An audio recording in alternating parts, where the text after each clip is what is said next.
Mengapa Asyura itu dilupakan? Mengapa peristiwa Karbala itu dihilangkan dari ingatan umat Islam? Kita mestinya bertanya-tanya. Kita sering dengar peringatan-peringatan haul ulama-ulama, figur-figur yang kita tidak wajib sebetulnya mengingatnya. Tapi mengapa itu dibesarkan? Mengapa tidak tersisa dari cucu Nabi yang pertama? Kalau cucu orang-orang yang cucu yang kesekian-kesekian mungkin banyak. Tapi ini fresh from oven. Jelas. Sebenarnya itu, tapi mengapa ditutup? Tidak hanya ditutup. Orang-orang yang berusaha untuk mengingatnya, mengenangnya, dicemooh, dicaci, disesatkan, dikafirkan, dihalangi, dipersekusi, di segala macam cara. Mestinya ada sesuatu yang begitu menakutkan. Apa yang sampai karena ini kemudian ditutupi?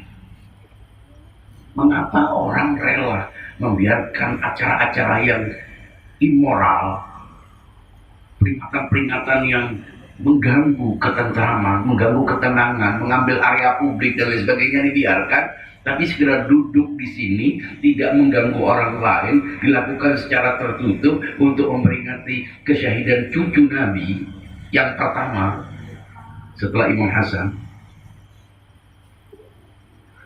Itu tidak diperbolehkan. Ada apa? Oh, berarti ada sesuatu yang sangat besar. Ada sesuatu yang kalau itu diketahui mungkin akan mengganggu. Lalu siapa yang terganggu dari cucu Nabi? Terganggu dari peringatan Rasul. Sehingga kalau Al-Husain dikenal, dia terganggu. Kira-kira yang terganggu itu adalah orang yang patut untuk dijadikan sebagai, dianggap sebagai muslim atau tidak? Kira-kira ada nggak logikanya? Dia seorang muslim, dia umat Nabi, dia mencintai Nabi, dia baca maulid, dia menghormati, tapi dia tidak suka orang memperingati Asyura. Kira-kira ada logika yang bisa menerima itu? Dia menghormati Habib.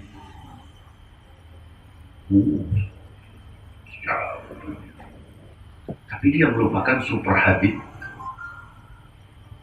Dia menghormati orang-orang yang baik-baik. Tapi dia menutup orang lain untuk tidak bisa mengenali yang super baik. Ada apa? Ini yang patut untuk dijadikan sebagai tanda tanya, untuk meningkat. Yang mungkin karena itu kita bisa mensyukuri.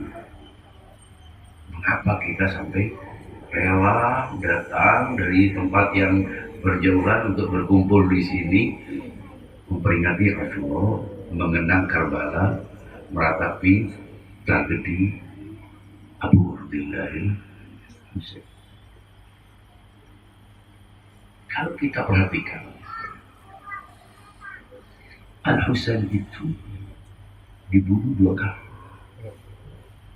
Pertama, dibunuh pada tanggal 10 Maret. Hari besok, adalah peringatan yang tepat. Jelang sore. Pada tahun 61 Hijriah. Dibunuh bersama anak keponakannya, para sahabatnya. Lalu pembunuhan kedua kapan? Pembunuhan kedua bukan tanggal 10 Maret saja, sepanjang zaman. Pembunuhan apa itu?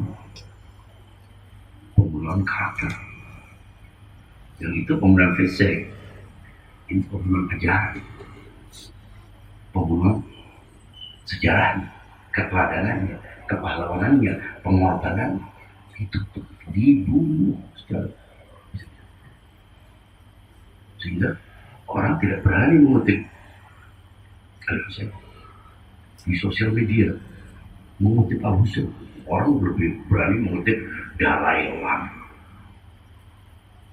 mengutip tokoh-tokoh dunia, mengutip Al Husain, mengutip ulama ini, kiai ini, ustadz ini.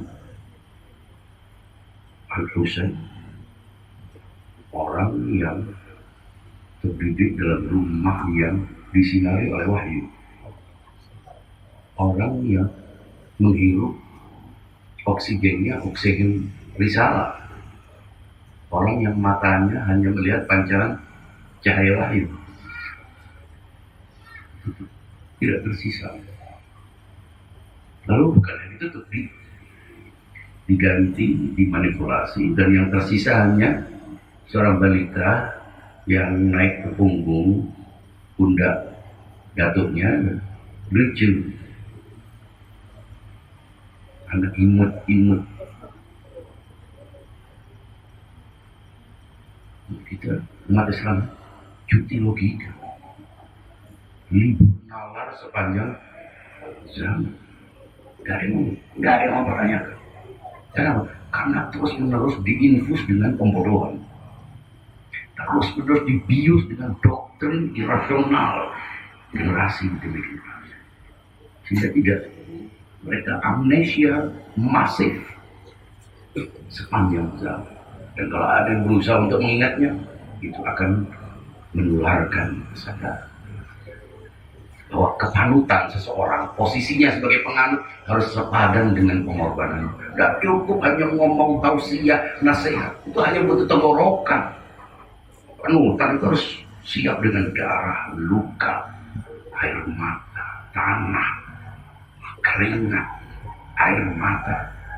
Itu panutan. Kalau cuma ngomong, memanfaatkan keluguan masyarakat, khalayak dibodohi dengan janji-janji surga tanpa darah, tanpa derita, mana mungkin surga menjadi mulia karena diperoleh dengan derita. Trofi pahala itu berharga, dan Allah sudah berjanji. Apa mungkin kamu akan mendapatkan surga sementara umat-umat sebelumnya didera dengan berbagai macam masalah, problema? Tapi yang mereka tawarkan adalah Islam tanpa pengorbanan, Islam yang tunduk, Islam yang manja, pandangan yang kening, tuli, bisu, buta terhadap cerita sesat. Al Husain, Abu Abdullah dalam Karbala telah membuktikan bahwa panutan harus yang terdepan dalam duka dan yang terakhir dalam suka. Itu panutan. Tapi kalau semua orang harus mengikuti panutan begini, orang tidak ada yang mau tiba-tiba hanya karena ingin ngomong agama. Sudah ngomong agama, Al Husain bicara agama, tapi juga memperagakan dirinya sebagai model dari agama.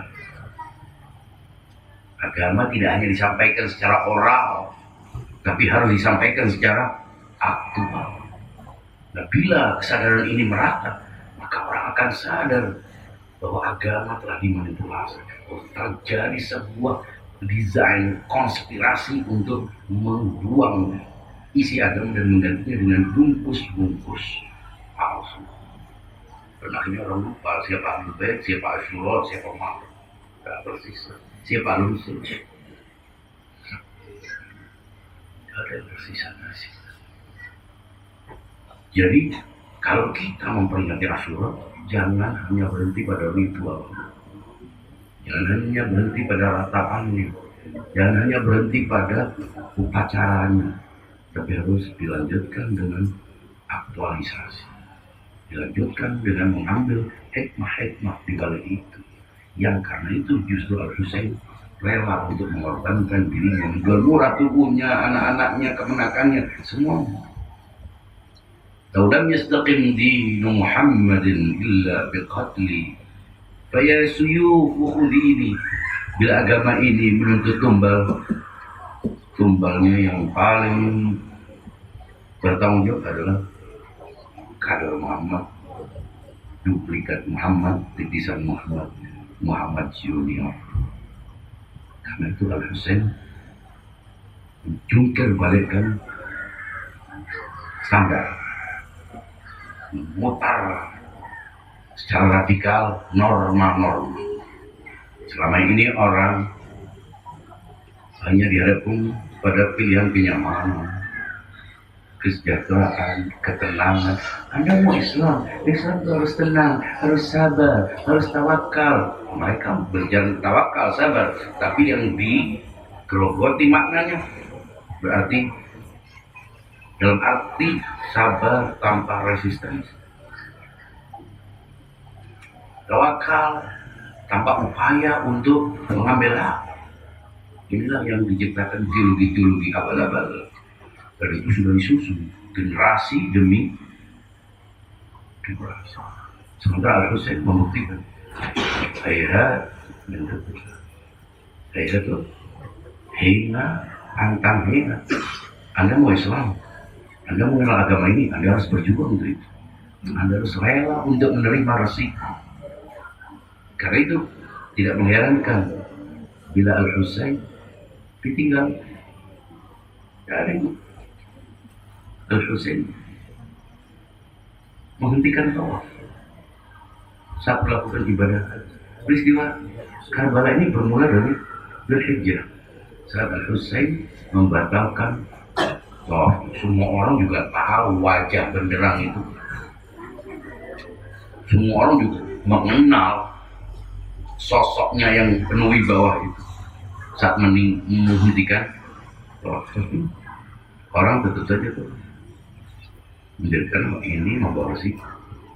Ikut ini berarti ikut luka, ikut disisihkan, kehilangan kesempatan, kehilangan untuk diterima semua orang, kehilangan untuk nyaman, untuk enak, untuk sejahtera, untuk sentosa, untuk aman, untuk nyaman. Ini bukan opsi yang menarik. Karena itu orang tetap tahu mengelilingi Ka'bah yang mati, membiarkan Ka'bah yang hidup. The living Ka'bah justru dilupakan. Ini Ka'bah simbolik. Ini hanya penanda supaya saat kita sholat itu terarah. Tapi Ka'bah yang hidup adalah Ka'bah yang memberikan panutan. Ka'bah yang menjadi contoh, parameter. Ka'bah yang mengarahkan. Ka'bah yang menjelaskan Islam. Inilah Ka'bah sejati. Tapi orang tetap saja berebut, sikut menyikut untuk hanya mencium Hajar Aswad. Tapi merupakan Abu Abdillah yang sedemikian dahsyatnya manipulasi itu sehingga bulan Muharram pada tanggal merah, tanggal 1 Muharram, orang libur, berpesta, bersukacita, dan dianjurkan untuk menyantuni anak-anak. Ya, nggak tahu tanggal merah yang terjadi adalah tanggal 10 Muharram. Itu merah, merah bukan karena libur, merah karena darah yang begitu deras sehingga mematahkan pedang. Itulah tanggal merah. Tapi tanggal merah yang itu tidak menyenangkan. Tanggal merah penuh resiko, berdebu, panas, ditekan, dikucilkan, dibunuh. Tidak menyenangkan. Karena itu ditinggalkan. Orang-orang menyantuni anak-anak yatim. Saudara kita di sini berkumpul untuk mendengarkan narasi penyembelihan anak-anak yatim. Orang-orang berpesta menyalakan kembang api. Sedangkan kita di sini meratapi kemah-kemah warga Nabi yang dilalap api. Orang-orang itu menari-nari, lompat-lompat, jingkrak-jingkrak, memuja artis, tapi mencemooh orang yang hanya pukul dada untuk meratapi kebenaran yang diinjak-injak. Orang-orang itu bersiul, menyanyi, liriknya juga hal-hal yang immoral, memuja raga, dan tapi mengejek orang yang berkidung mengingat bayi yang disembelih, mengingat kebenaran yang diabaikan, kebatilan yang dijunjung tinggi. Orang-orang itu menangis lihat sinetron, lihat show, reality show yang dibuat jelas-jelas abal-abal, bohongan, menangis sesak dadanya. Tapi mencibir orang-orang yang meneteskan air mata untuk menangisi terbunuhnya cucunda Rasulullah Sallallahu Alaihi Wasallam. Karena itu kita ini adalah orang-orang yang keluar dari arena, keluar dari orbit, keluar dari antrian panjang untuk mencari kesenangan, keluar dari arena rebutan untuk mencari keselamatan. Orang-orang berpiknik mencari kesenangan, itu logika. Sementara Al-Husain piknik perjalanan menuju kematian, one way ticket, tidak ada pulang. Satu kali pergi pastilah tidak ada yang mengikuti. Kalau orang memang tidak percaya Tuhan, tidak percaya Tuhan, tidak percaya hari kiamat, tidak percaya akan ada pengadilan, hari audit, akan ada layar tancap raksasa yang mempertontonkan semua perbuatan kita dalam kesendirian maupun dalam kebersamaan. Orang tidak percaya ini, mana mungkin mengikuti ajakan hal min nasirin yang mana mungkin akan ikut bersama gembel-gembel itu. Dan jangan lupa Al-Husain selain dibunuh 2 kali, Al-Husain yang membunuh Al-Husain bukan hanya Yazid dan bala tentara, dibunuh oleh 2 kelompok. Kelompok pertama adalah Yazid dan bala tentara yang memang tidak percaya Tuhan, yang memang sejak semula menanti kesempatan untuk mengambil kekuasaan. Tapi yang menjadi modal Yazid untuk berani melakukan itu adalah umat yang dipengaruhi oleh elit umat yang sengaja dijunjung-junjung, dipuja-puja. Mereka yang menutup pintu, menutup jendela, menutup telinga, menutup mata, menutup mulutnya. Padahal mereka adalah saksi-saksi. Dengan mata kepala sendiri bagaimana melihat Nabi memperlakukan Al-Husain.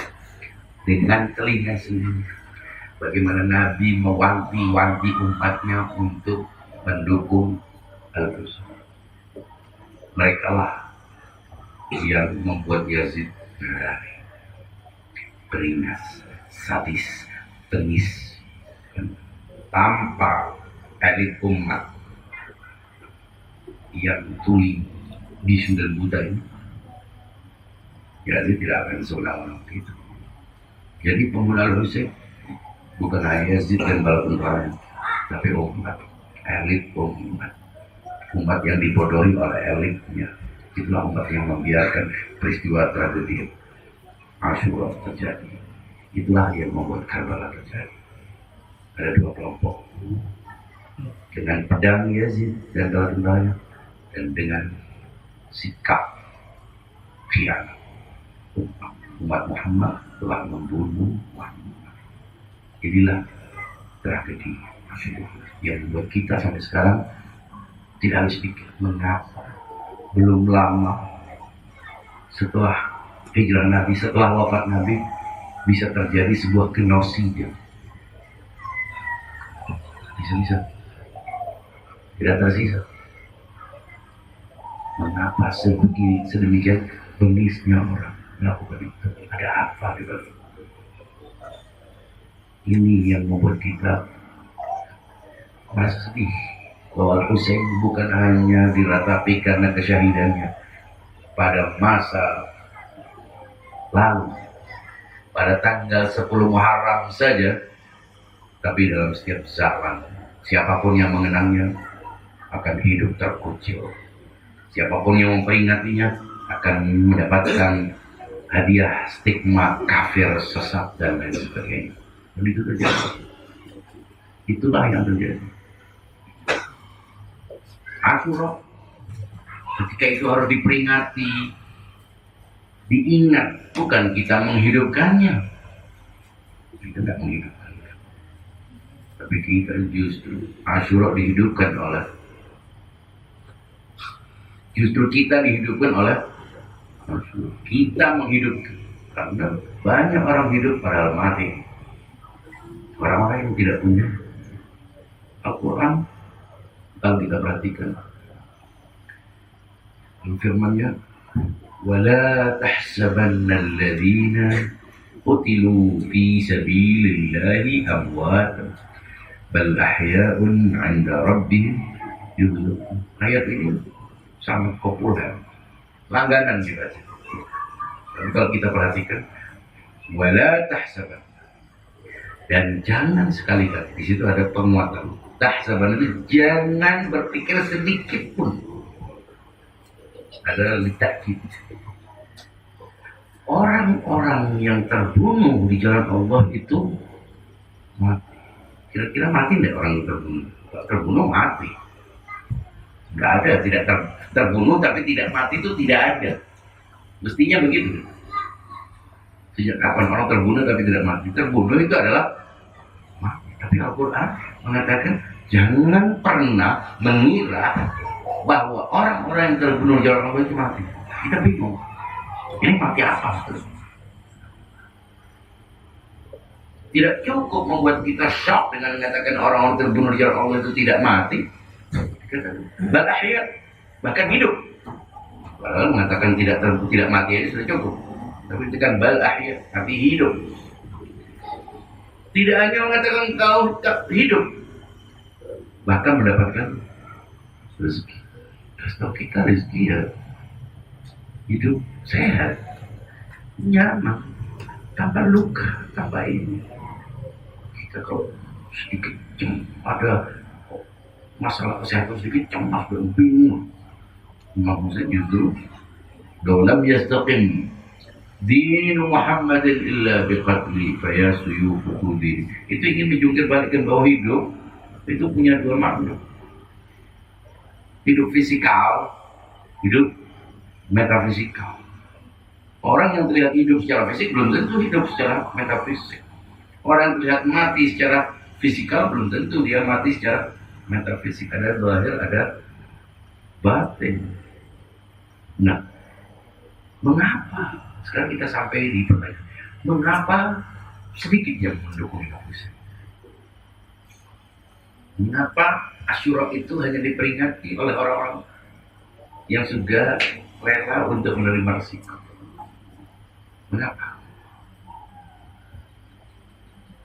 Akarnya apa? Akarnya adalah iman kufur. Tidak susah-susah.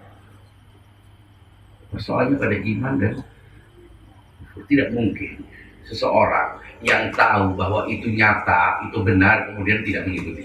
Jadi kalau ada orang, saya pernah ada, Ustaz, saya ini tahu sholat malam itu luar biasa.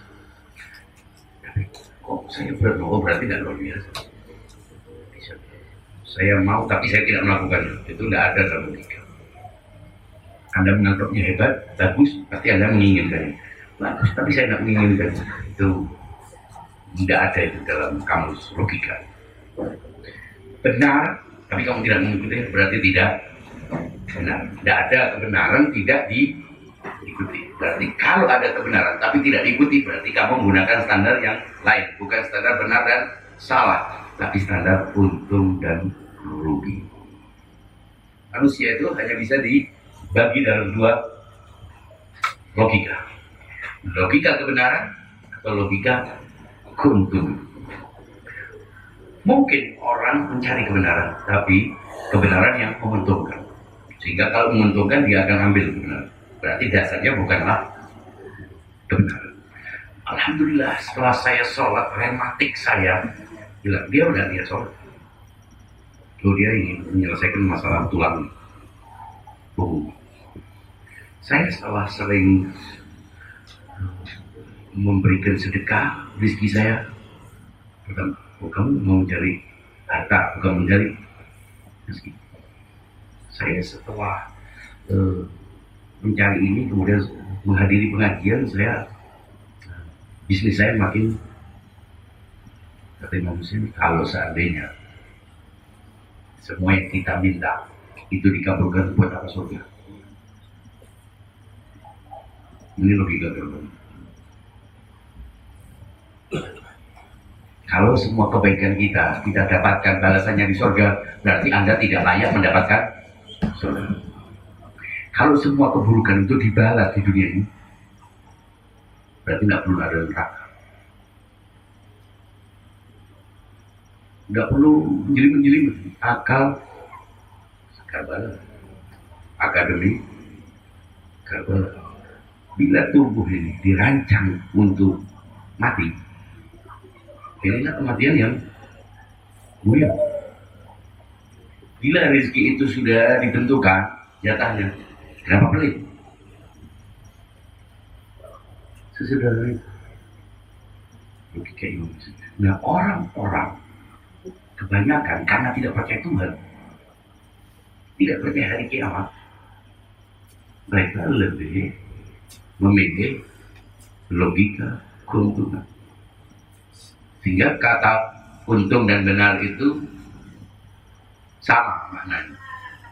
Bayangkan kalau semua orang itu berbuat karena keuntungan, tidak ada pengorbanan, tidak ada ketulusan. Buat apa berkorban? Pengorbanan itu harus tidak ada feedback, tidak ada. Mengapa kita disuruh bertauhid? Allah Subhanahu wa Ta'ala itu dalam banyak ayat di Al-Quran itu menganjurkan kita untuk jangan syirik. Dan tusyrik billah itu banyak sekali. Sampai terkesan seakan-akan Allah itu kok sepertinya sangat mengharapkan untuk tidak disekutukan. Kenapa?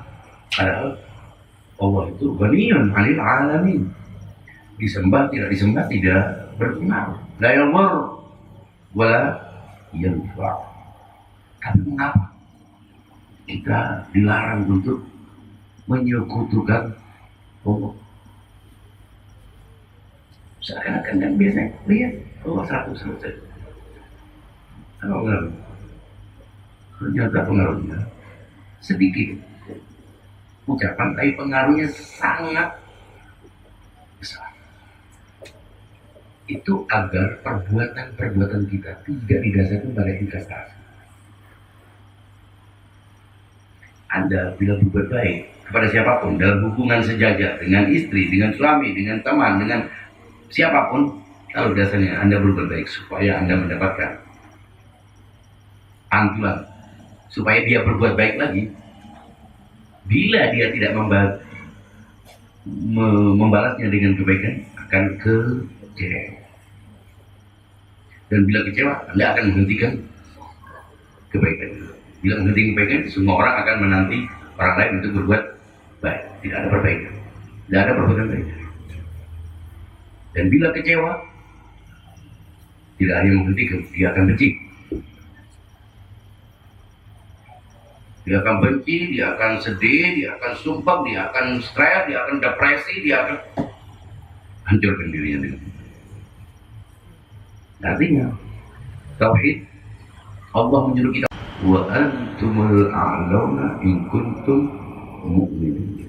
Jadi tidak perlu motivasi, tidak perlu membaca tulisan-tulisan yang membuat orang itu menghilangkan stres. Anda punya iman, iman itu aman. Anda punya iman, Anda pasti aman. Aman itu tenang, tidak bingung.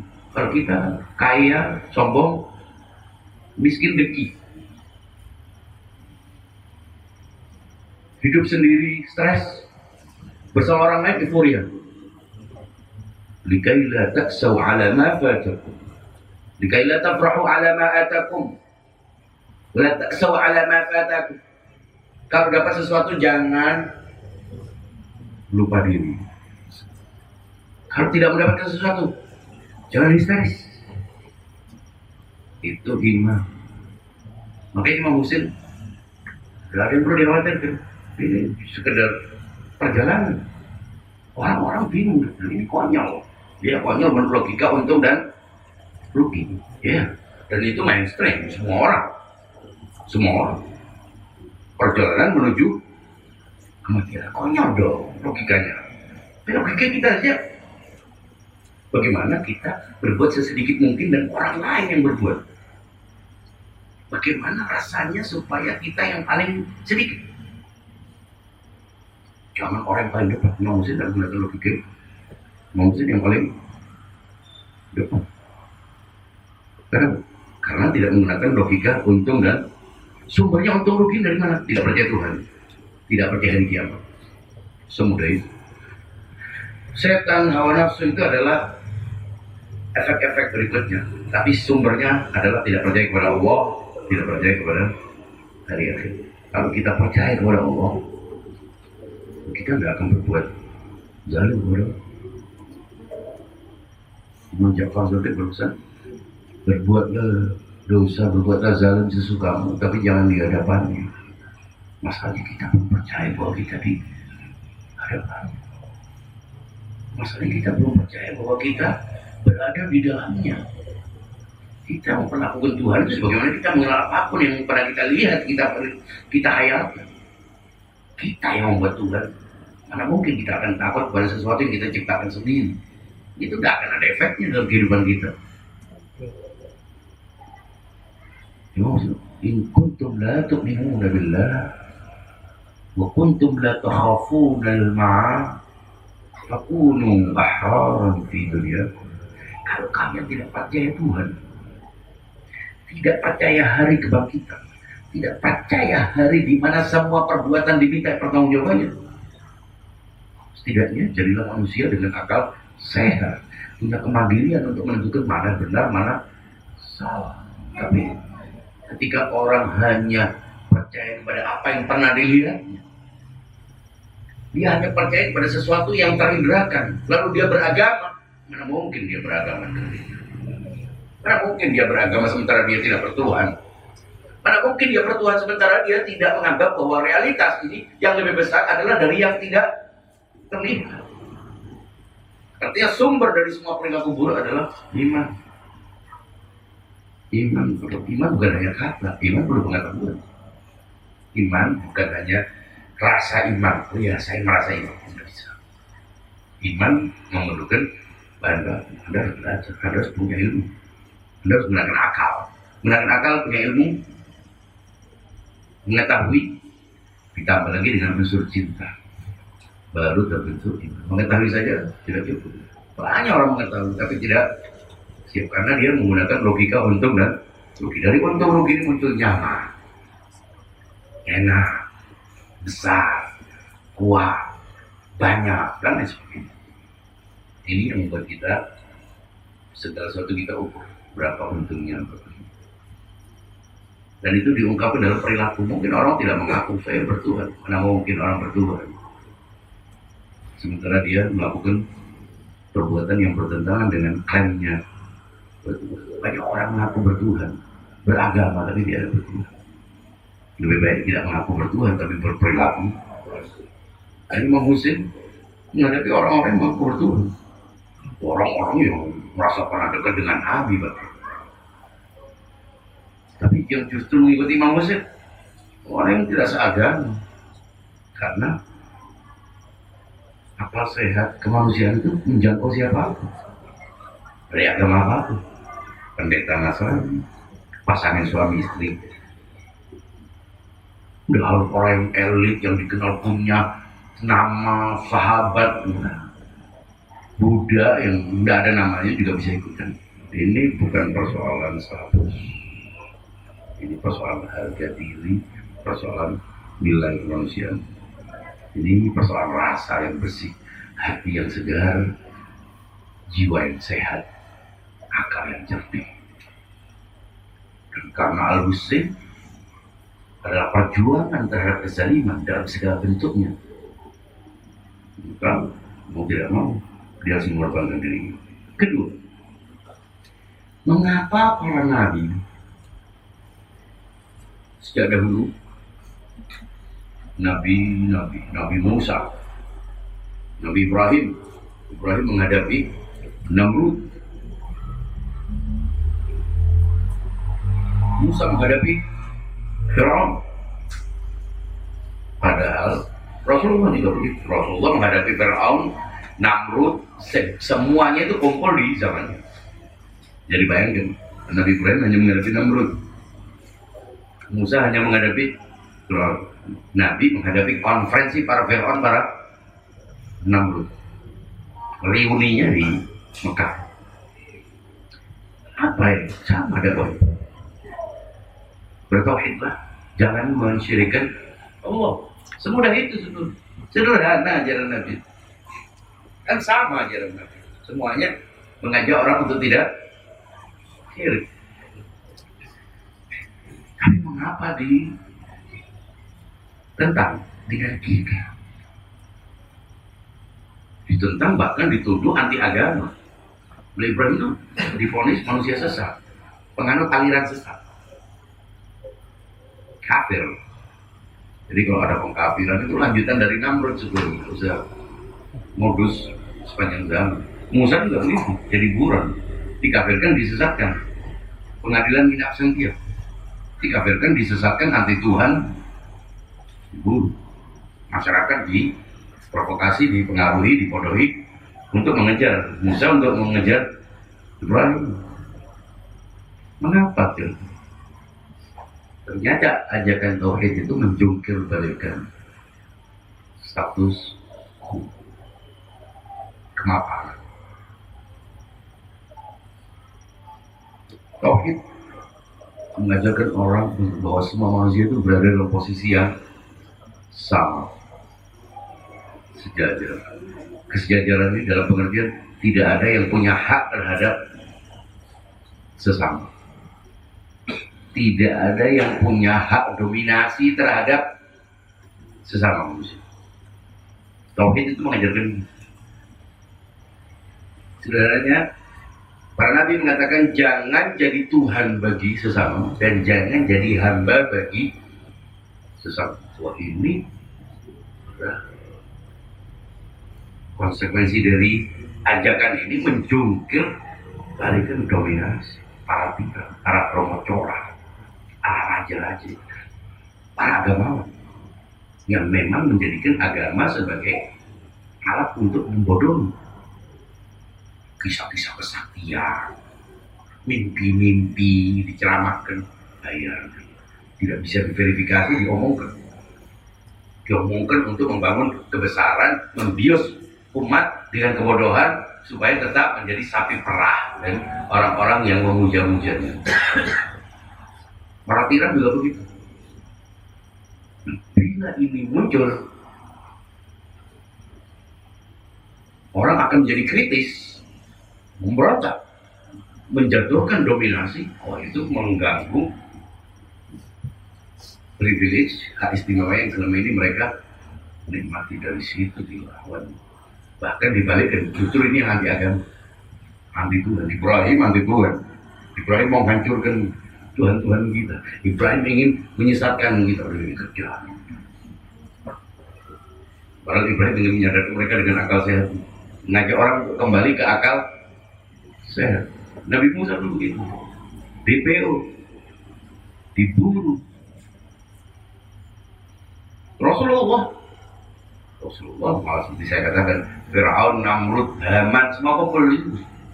Abu Jahal, Abu Lahab, Abu Sufyan, dan semua orang-orang yang merupakan jelmaan dari kebiadaban itu kumpul di situ.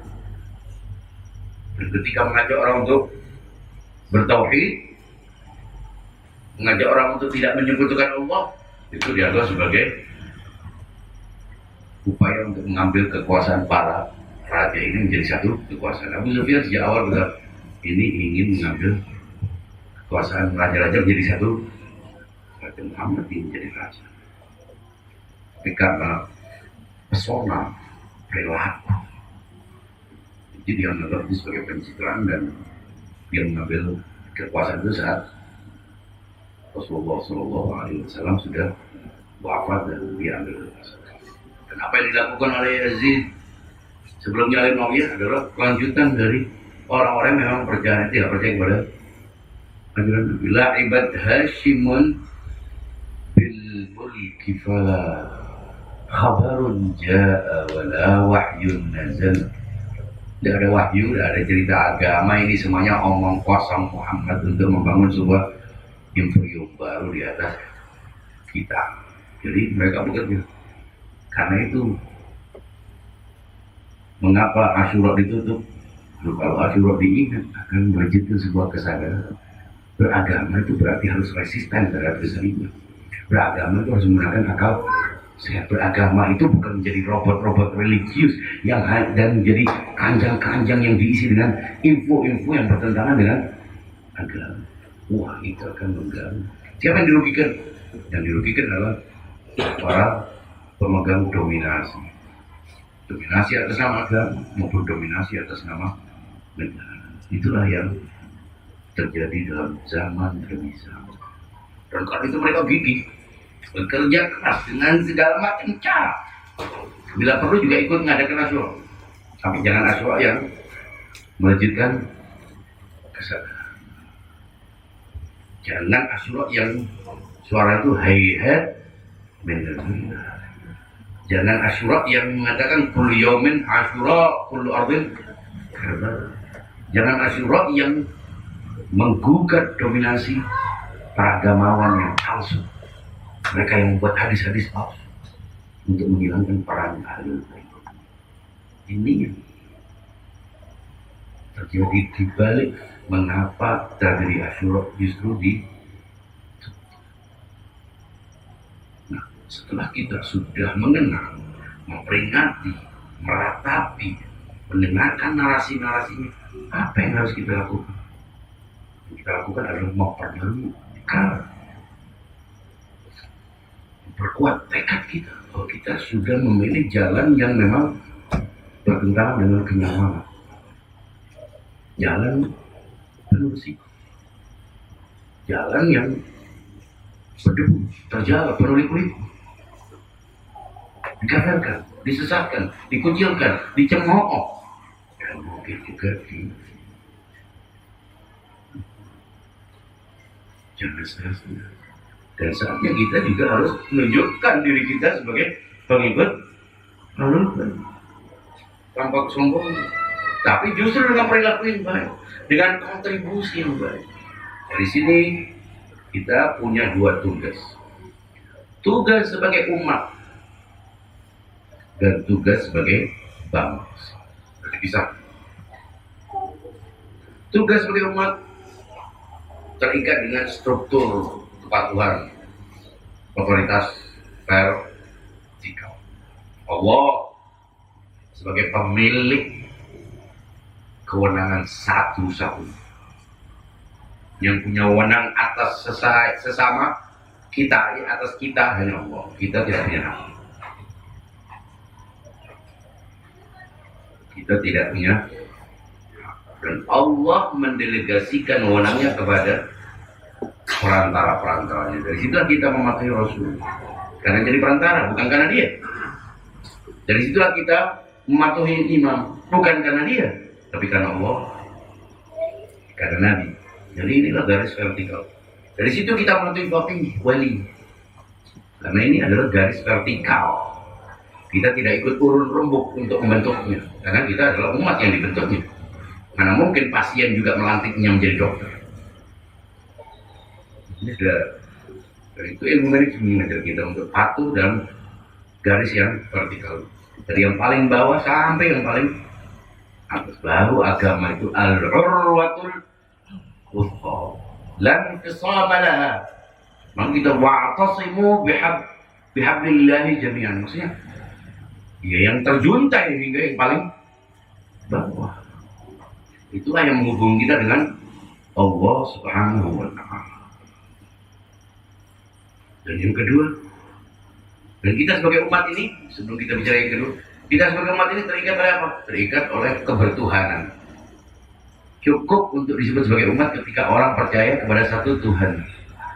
Inna hadhihi ummatukum ummatan wahidah wa ana rabbukum fa'budun. Kamu adalah satu umat. Apapun etniknya, apapun daerahnya, apapun negaranya, apapun bangsanya, apapun rasnya. Satu umat. Karena itu kita dengan semua umat Islam di dunia satu umat.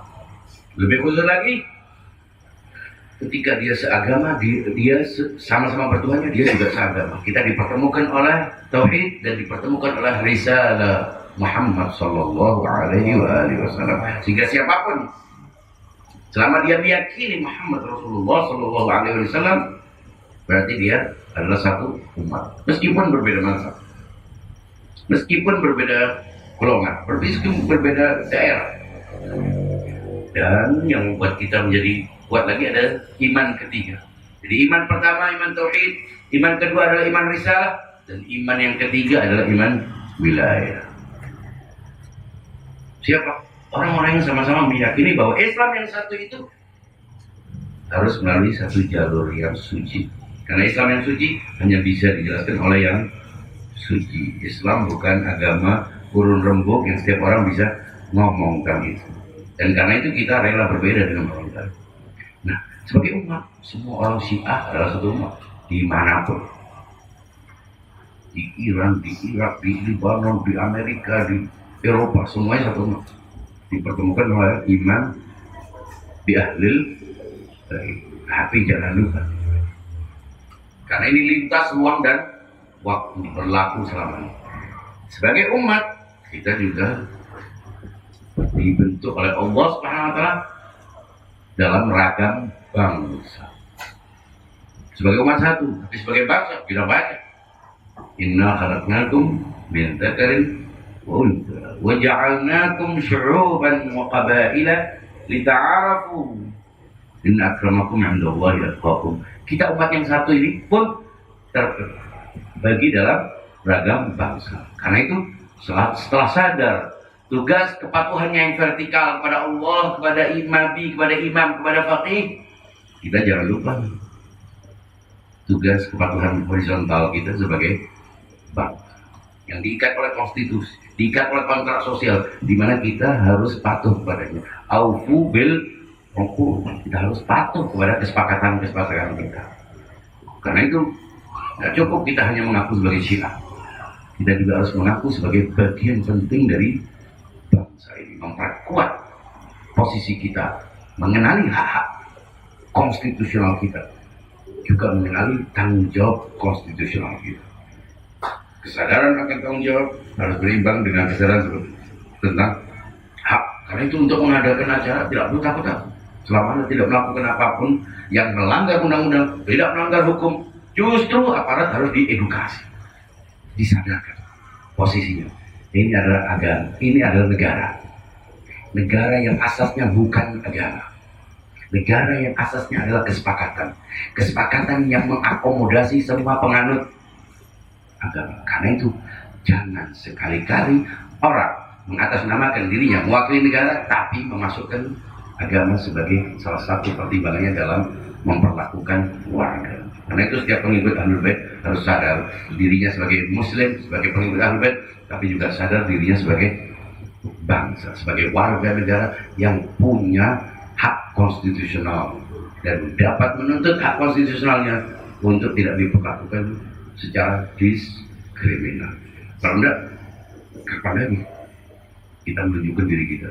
Dan dengan kita menunjukkan diri kita sebagai bagian dari bangsa, kita berkontribusi untuk bangsa. Kita harus menjaga NKRI ini.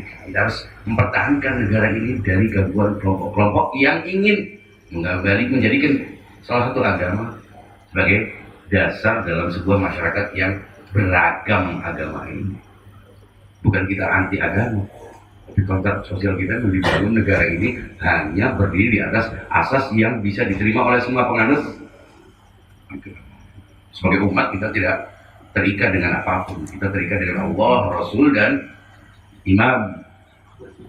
Tapi sebagai bangsa, kita terikat dengan aturan-aturan yang sudah disepakati dalam setiap negara. Karena itu berbeda dengan orang Syiah di tempat lain ya, karena kita adalah bangsa yang berbeda. Syiah di Iran, Syiah di Irak, Syiah di Libanon, Syiah di negara manapun sama-sama Syiahnya sebagai umat, tapi beda sebagai bangsa. Karena itu sebagai Syiah kita harus punya ciri khas kebangsaan kita, ciri khas jati diri kita, ciri khas identitas kita sebagai bangsa Indonesia. Nah, dengan semangat itu kita tunjukkan, kita perkenalkan Al-Husaini justru untuk menerbitkan kesadaran, justru untuk menyebarkan pemahaman yang dengan itu kita bisa menyadarkan orang untuk tidak terus berada di bawah kungkungan pembodohan.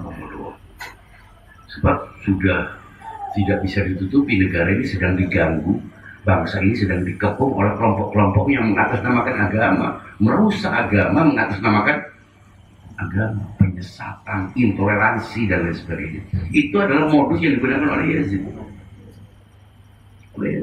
Suatu saat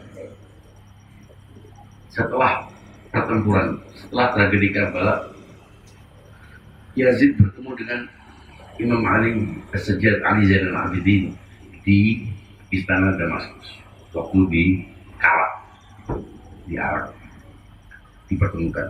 Lalu tanya, apa yang terjadi atas dirimu dan keluargamu?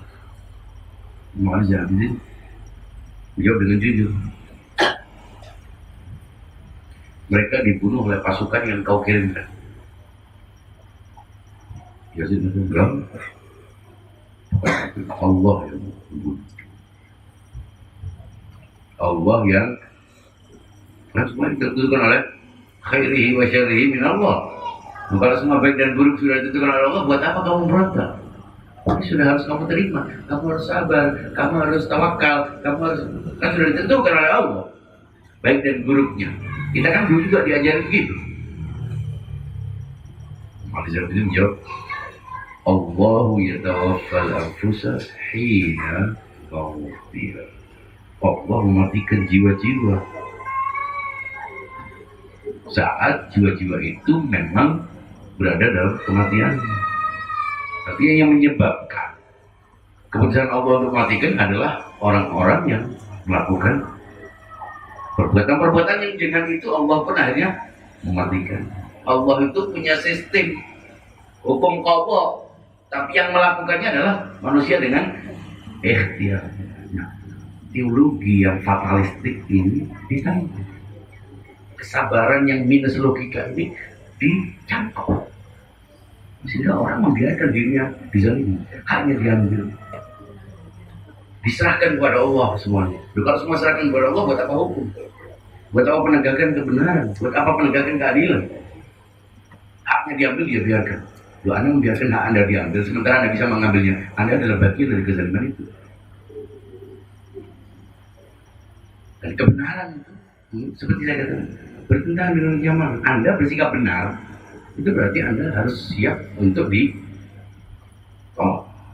Anda bersikap benar kepada dua teman Anda yang bersengketa. Mau tidak mau Anda harus bersikap. Tapi kalau mengikuti logika di luar Karbala, Anda bisa katakan, saya tidak ikut-ikut. Bisa. Kalau semua orang tidak ikut-ikut, ya tidak ada sistem, tidak ada hidup. Anda melihat orang, hukum aja mengatakan kalau Anda melihat seorang melakukan pelanggaran, Anda harus melaporkannya. Kalau setiap orang, enggak, saya tidak ikut-ikut. Sementara standar kebenaran itu jelas. Mana yang benar, mana yang salah. Itu berarti Anda juga bukan bagian dari rombongan Karbala. Imam Husain menolak. Benar, katakan benar. Salah, katakan salah. Bila setiap orang menghindari resiko, negara itu tidak merdeka. Bila setiap orang menggunakan logika untung, penjajah tetap ada. Tidak ada hukum yang kita. Karena itu kita harus tahu konsekuensi dari kebenaran. Asyura kita peringati tidak hanya ritualnya, tapi hikmah dan nilainya harus kita hidupkan, kita lakukan dalam kehidupan kita. Agar apa? Agar kita benar-benar suara kita kullu yaumin Asyura bukan benar. Buat apa meratapi Al-Husain sementara dia mencari kematian itu? Yang kita ratapi bukan Al-Husain. Yang kita ratapi adalah kebenaran yang diinjak-injak. Karena kebenaran terus. Al-Husain sudah wafat. Husainisme lanjut. Yazid sudah mampus. Tapi Yazidisme terus berlanjut. Dialektika saja. Dan jangan lupa, Yazidisme ada muncul dalam bentuk sebuah sistem perilaku, tapi juga dalam diri kita. Semua kezaliman itu adalah Yazidisme. Jangan sampai kita melaknat Yazid sementara Yazidisme ada dalam diri kita. Jangan sampai kita meratapi Al-Husain, tapi sama sekali kita tidak mencerminkan perilaku. Jangan sampai kita melakukan kezaliman, kita anti kezaliman. Kezaliman yang paling gampang dilawan adalah yang jelas-jelas. Tapi kezaliman yang sering kita lakukan adalah kezaliman yang tidak terlihat seperti kezaliman, tapi kezaliman. Sehingga dengan itu kita harus mengevaluasi sejauh mana kita bisa meneladani dalam hal-hal yang paling kecil dalam rumah tangga. Jangan menjadi Yazid dalam hubungan antar sesama. Jangan menjadi pengikut Yazid. Bagaimana? Ya, kita nggak bisa mengadili orang, membicarakan. Kita yang harus mengevaluasi diri kita sehingga lebih baik menirunya daripada cuma memperingatinya, meratapinya, tapi tidak menirinya. Tentu kalau kita sudah memperingatinya, kita rela berkumpul dengannya, rugi kalau kita tidak berusaha untuk menirunya. Kalau tidak, semua orang yang tidak bersama Imam Husain adalah orang yang dianggap sama.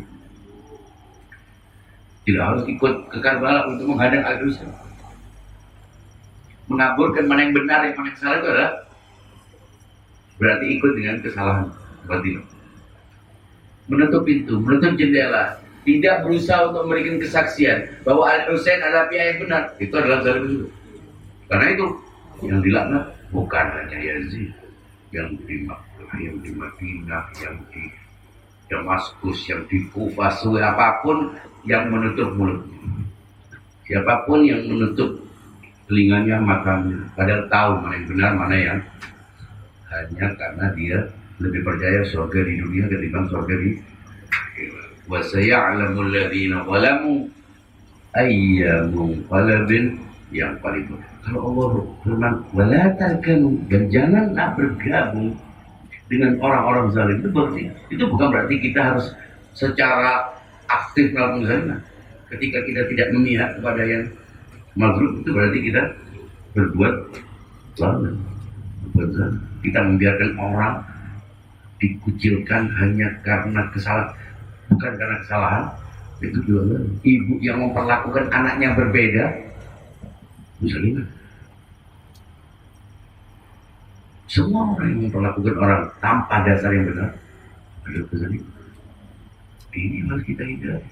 Jangan sampai kita memperingati Asyura, tapi perilaku kita justru bertentangan dengan spirit Asyura. Mudah-mudahan kita semuanya digabungkan, disusulkan, dianggap sebagai kafilah yang menyusul kafilah Abu Abdillah Husain, dan tidak hanya memperingati tiap tahun sekali, tapi punya semangat kullu yaumin Asyura wa kullu ardin gantang bersih, membekali dirinya dengan pengetahuan, dan insyaallah kita semuanya akan dimasukkan dalam deretan para penyambut sahibul asri wa zaman, arwahuna lahu fida.